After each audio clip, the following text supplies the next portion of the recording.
So what's up, people? Luminous here. I'm going to teach you guys one move. It's called the monkey swing.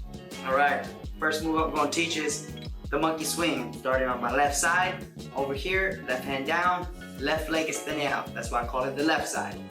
Step number one, I'm going to bring it in. Boom. Step number two, right leg stick out. Step number three, right leg move to the front. Switch to your right hand.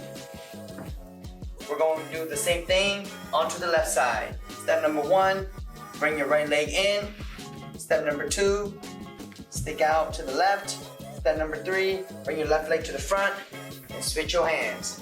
Now let's make those steps faster. Let's go. 1, 2, 3. 1, 2, 3. Now let's skip step number two. Just go to 1 and 3. 1 and 3. But we're gonna flow all the way through number two to get to 3 like this. 1, 2, 3.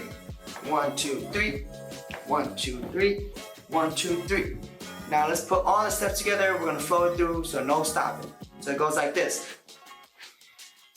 1, 2, 3. 1, 2, 3. And you flow. And that right there is monkey swing.